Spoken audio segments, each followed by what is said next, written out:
Guys अनि नमस्ते, स्वागत छ मेरो न्यू ब्लगमा हैन।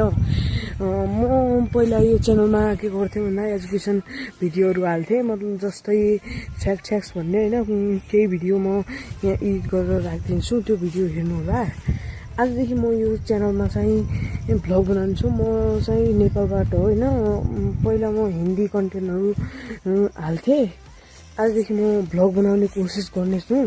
भ्लगमा हजुरहरूले सपोर्ट देखायो भने म पनि भ्लग कन्टिन्यू गर्छु। सपोर्ट देखाउनु होला गाइज। अहिले लाइक सेयर एन्ड सब्सक्राइब सब ठोकिदिनु होला।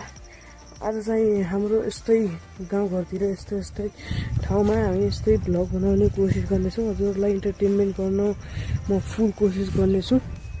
हाम्रो घरतिर चाहिँ यस्तै छ माहौल, देख्न सक्नुहुन्छ यहाँ यस्तै छ। धेरै राम्रो पनि छैन गाइज, राम्रै छ। यहाँ खेत छ, माथि पनि खेत छ।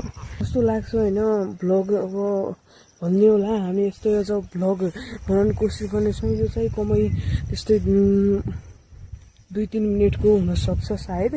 म पछि अहिले चाहिँ मेरो इक्जाम आइरहेको छ, इक्जाम पछि म फुल ट्राई गर्नेछु हजुरहरूलाई डेली भ्लग गर्न होइन। भ्लग त गर्छु होइन, यहाँ त्यति इन्टरनेट पनि हुँदैन होइन। यहाँ यस्तै दुर्गम क्षेत्रतिर होइन, त बजाङमा पर्छु होइन म नेपालको। त्यहाँ यति इन्टरनेट पनि पाइँदैन, त्यसैले कहिलेकाहीँ वाइफाई पायो भने वाइफाईबाट म भिडियो अपलोड गर्छु। तर भ्लग चाहिँ बनाइराख्छु होइन, त्यो अपलोड चाहिँ म गरिराख्छु। मतलब सेड्युलमा राख्ने हुन्छ नि, त्यो युट्युबमा हो त्यसरी राखिराख्छु होइन।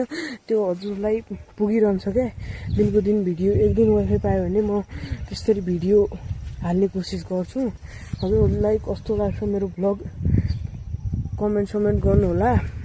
आजको लागि भ्लग चाहिँ यहीँ इन्ड गर्न चाहन्छु होइन। अब धेरै राम्रो पनि के बनाउने होइन, केही छैन, कुरा सब भनिसकेँ होइन। हाम्रो गाउँ क्षेत्र त यस्तै छ गाइस, राम्रै छ। अब यहीँतिर हो होइन। अब मेरो भर्खर इक्जाम सुरु भइरहेछ, त्यसैले भ्लग स्टार्ट गर्ने भनेर आयो होइन मनमा। त्यसैले मैले पनि भ्लग स्टार्ट गरिदिएँ। तर केही छैन, म भ्लगमा कन्टिन्यू काम गर्छु। सपोर्ट आयो भने छन मेहनत गर्छु। सपोर्ट पनि गर्नु होला गाइज। तपाईँको एक साथ सपोर्टले हामी अगाडि बढ्ने हामीलाई हौसला मिल्छ हो गाइज। अब मिल्नेछ। हजुरहरूले यही भिडियो हेरेर इन्जोय गर्नु होला। ल बाई।